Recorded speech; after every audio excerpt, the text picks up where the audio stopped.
My name's Chris. I've been an animator for 30 years. I first started animating at Art College in 1985. I first started sort of experimenting.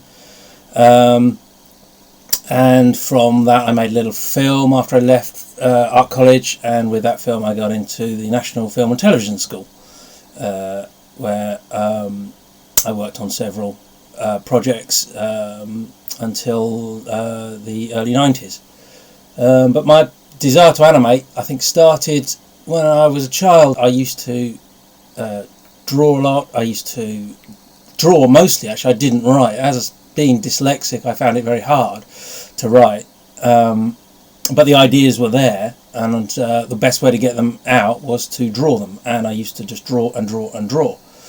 Lots of war stuff, lots of cowboy stuff, lots of space stuff, and from that ideas for films came about, and I used to plot and plan all these different films, and then I started to sculpt things out of plasticine and build large spaceships out of plastic bottles, but I could never film them because Super 8 at that time was quite expensive, and we just didn't have the money to do it. So those ideas stayed away, and I always had this desire to animate. And then when I went to Art College, I discovered, locked away in a cupboard, they had film equipment, 16mm film equipment.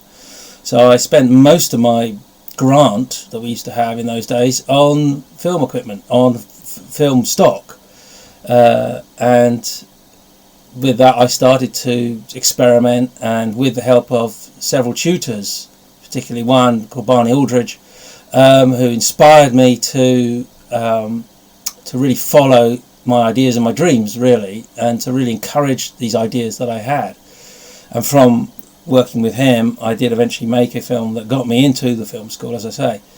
And from the film school, I've worked in since then I've worked on various projects, and I started out. Sorry, I should say before I carry on, that I started out. I trained as a traditional stop motion animator to begin with, and then in 2006 I moved over to working with computers. I've worked on things like the new Wombles and the Koala Brothers, and then more recently working computers on Peppa Pig and Ben and Holly's Little Kingdom. And then recently I finished working with Guy Ritchie on a part animated documentary about the ego. That currently is in post-production. And most of the projects have been very, very challenging. Some have been very short and sweet, and you kind of are thrown in at the deep end, say on a commercial, and you kind of have to have your wits about you, and you have to sort of hit the ground running because it's so full on. But you have the long day, and you have the money to back you up, really, and to motivate you. I think the money is very good in commercials. And TV series, that's more of a marathon. You have to really, really kind of pace yourself, because usually they're like 14 to 16 months of quite hard work, and there's usually a deadline every month, and you have to hit that deadline. But you are part of a team, and your team, you will usually have a team leader, and then there'll be the animation director, and then of course there's the directors beyond him. And so you're all working towards the same goal, which is really nice. So everybody's helping everybody else. So if there is an issue or there's something you're particularly good at doing, you may be given those shots to do. So it's all aimed towards the finished product. We've all got the same goal in mind, and everyone's working towards that same end.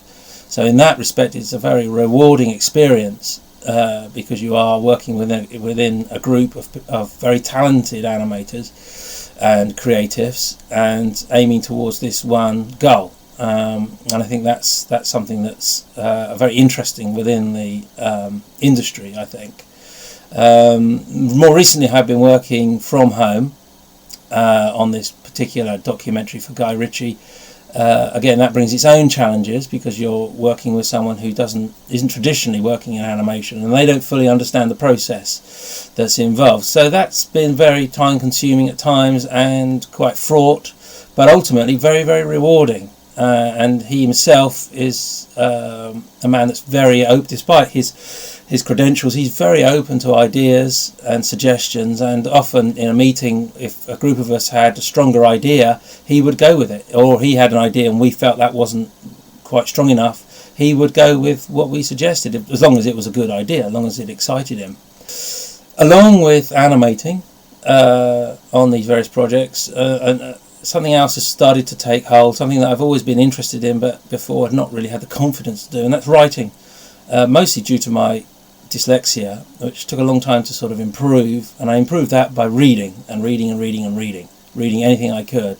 And then I have had the confidence in the last 10-15 years to start to actually write these ideas down, either as proposals for TV series or just ideas for novels, children's books mostly. So in the last few years I have been concentrating mostly on producing a children's book, which, as it turned out, I rewrote 4 times until I was happy. And now I'm at that point where that, as it turns out, is going to be the easy bit with writing the book. Now I've got to try and get it published, and that's going to be the hard bit.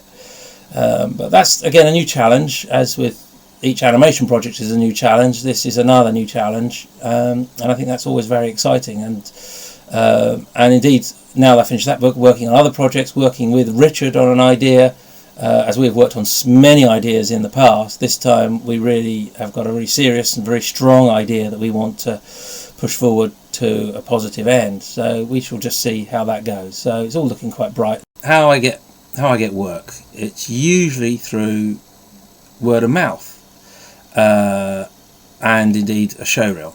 Showreel is sent out, and people see it, and they give you a job if it's good enough. But invariably most of my work comes, because it's such a small community of animators, particularly when I used to work in puppet animation, your name would get about and someone would give you a call and you would go along and you would do the work. Sometimes you would do a test if you were unknown to that director or to the animation director or to the company that you were going to be working for, but invariably it was, as I say, it was word of mouth. Someone phoned you up and you just went along there, had a chat, found out about the project, and then the ball was in your court whether you took the job or not. Similar thing with going into working with Cell Action. Again, doing a bit more. As soon as you've done one job, you worked on, particularly if you worked on one TV series, that puts you forward for other work. And I've only actually recently, it was 2 years ago, I had my first proper full-on interview for a job, and that was the first one really since I started animating, since my very, very first job. And that had a team of people, director, producer, animation director, all there, because I'd worked with one of them before, but I'd never worked for that company, and I'd never worked for the director. So we had a long chat, and it went very well, but I didn't get the job, and although they did come back to me 2 months later offering me the job again, which I had to turn down because I had other work by then. But it is mostly through your showreel. The showreel is the thing that gets you through the door, and it's the thing that gets you the job. And you keep your showreel really good with your latest stuff, and that seems to attract the people. And also through word of mouth. Once you work on one production, that opens doors to other productions, and so on and so on and so on. Right, my first job, that was at a company called Animation City in 1986, just before I was about to go to the National Film and Television School in Beaconsfield.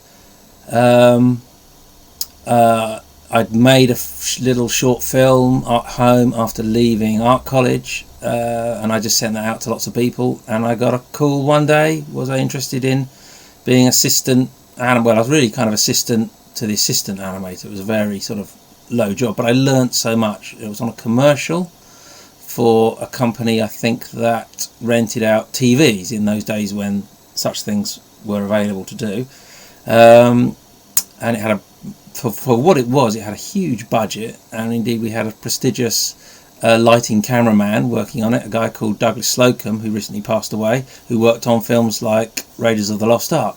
And the best thing about that job, he would sit around all day telling anecdotes, and it was wonderful. I learnt so much in my 2 weeks on this commercial. It was absolutely fantastic. So it was a very good grounding into the industry before I'd even really started.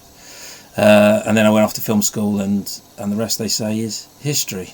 What I've been up to recently, have just finished working on a job for the film director Guy Ritchie, a part animated documentary about the ego.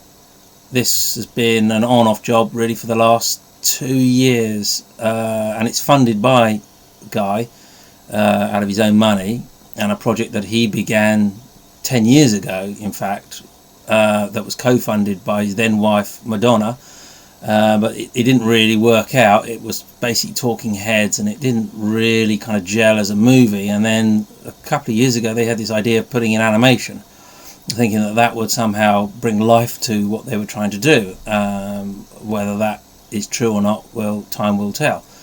So that is currently in post-production. It's been an interesting experience because it's the first time I've been working with people who don't really understand or the concept or indeed how to use animation. So it's kind of been a little bit of an uphill battle, but it's very, very interesting in its own right, and a challenge, a real challenge, which is something I've not really had on that level before.